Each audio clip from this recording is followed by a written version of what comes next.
الرحيم عن أبي شريح خويلد بن عمرو الخزاعي رضي الله عنه قال قال النبي صلى الله عليه وسلم اللهم إني أحرج حق الضعيفين اليتيم والمرأة رواه النسائي۔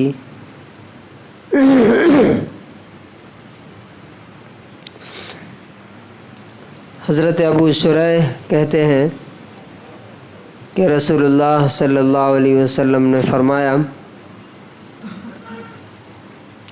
اے اللہ، میں دو کمزور لوگوں کے حق کو بہت بڑا گناہ طے کرتا ہوں، ڈکلیئر کرتا ہوں۔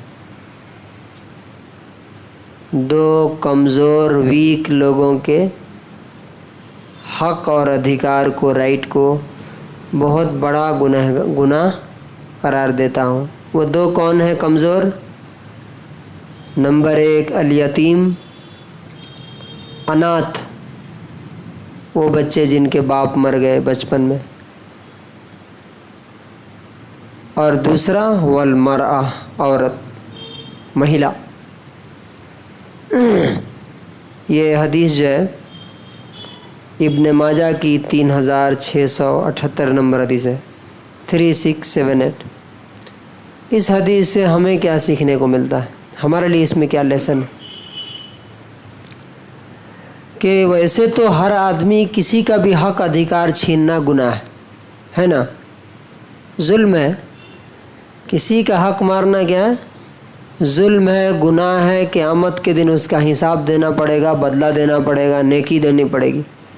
لیکن اسپیشلی اللہ کے رسول صلی اللہ علیہ وسلم نے کہا کہ اللہ نے تو یتیموں کے اور عورتوں کے کا ادھیکار اور حق چھیننے والے کا گناہ تو قرآن میں بتایا ہی ہے، لیکن اللہ کو ایڈریس کرتے ہوئے نبی صلی اللہ علیہ وسلم نے کہا کہ اے اللہ، میں خود بھی دو کمزور لوگوں کے حق اور رائٹس کے لینے کو بہت بڑا گناہ اور پاپ بتاتا ہوں۔ اس کا مطلب کیا ہے؟ اس میں ڈبل انٹینسٹی آ گئی، بڑا خطرہ۔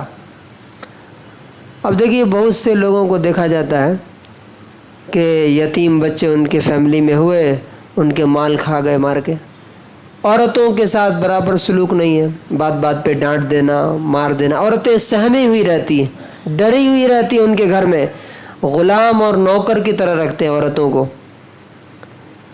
یاد رکھیے کہ یہ عورت آج اللہ تعالیٰ نے آپ کے کنٹرول میں دیا ہے، کل قیامت کے دن آپ کے کنٹرول میں نہیں رہے گی۔ وہ اور آپ دونوں اللہ کے سامنے برابر کھڑے ہوں گے، تب اللہ تعالیٰ پوچھے گا کہ تم نے یہ بات جو اس انداز میں کہی تھی، اگر یہی بات اسی ٹون میں تمہاری عورت تم سے کہتی تو تمہیں کیسا لگتا؟ اس کا بدلہ دو اسے، تو اس وقت کیا کریں گے؟ اور میں نے دیکھا ہے، یہ جو نبی صلی اللہ علیہ وسلم نے کہا ہے نا، میں نے اپنی آنکھوں سے اس کا پنشمنٹ اور اس کا وبال دیکھا۔ میرے گاؤں میں دونوں کیسز ہمارے آس پاس ہی ہوئے۔ ایک صاحب تھے ہمارے گھر کے آس پاس میں، وہ اپنی بیوی کو بہت زیادہ مارتے تھے، اطمینان سے گھر میں بیٹھے رہتے تھے۔ وہ بیوی کو بھیجتے تھے، جا کام کر کے آؤ تم، اور وہ اطمینان سے کھا رہا، خوب صحت مند آدمی، بیمار نہیں۔ تو وہ بیوی ان کی آ کے بولتی تھی میرے گھر میں میری والدہ کو کہ میں دعا کرتی ہوں کہ اللہ تعالیٰ یا تو مجھے اٹھا لے یا اسے اٹھا لے۔ تو آپ یقین کریں گے، میں نے اپنی آنکھوں سے دیکھا، وہ شخص اتنا صحت مند، توانا اور 6 فٹ کا تقریباً، جلدی اس کو پیرالائسس ہو گیا، اور اس کے بعد وہ بستر پکڑ لیا اور کچھ ہی دن کے بعد مر گیا وہ۔ دوسرا کیس یتیموں کا میں نے دیکھا ہے، یہ بھی میں نے اپنے آزو بازو ہی دیکھا ہے۔ ہماری فیملی میں دور کے ایک صاحب انتقال کر گئے، ان کے چھوٹے چھوٹے بچے تھے۔ جو دبنگ آدمی تھا، اس نے کیا کیا، ان کی ساری زمینیں لے لی اور ان کو ڈرا کے، دھمکا کے، مار کے ایسا رکھتا تھا۔ آج معلوم ہے کیا ہے؟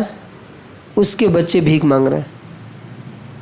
جس نے کھایا ہے ان کو ستایا، ان کے بچے بھیک مانگ رہے ہیں اور ایسا لگتا ہے کہ جیسے کبھی وہ دنیا میں تھا ہی نہیں گاؤں۔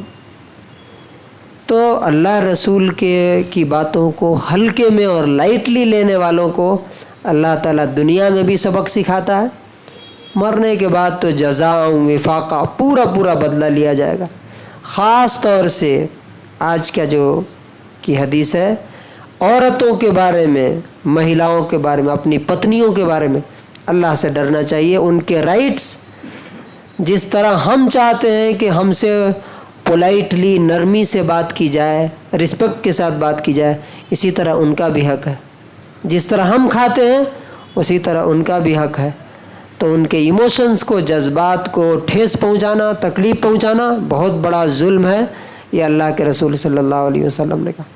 اللہ تبارک و تعالیٰ جو ہمیں اپنے گھروں میں اپنی عورتوں کے حقوق ادا کرنے۔ اچھا، ایک لاسٹ پوائنٹ یہ ہے، بہت سے لوگ اپنی بہنوں کی وجہ سے اپنے بیوی پہ زیادتی کرتے ہیں۔ بہنیں، اب کئی بہنیں آ کے گھر میں بیٹھ گئیں، اکیلے بیوی کام کر رہی ہے، اب اس کا کیا حال ہے وہ بتا نہیں سکتی، بتائے گی تو جھگڑا شروع ہو جائے گا۔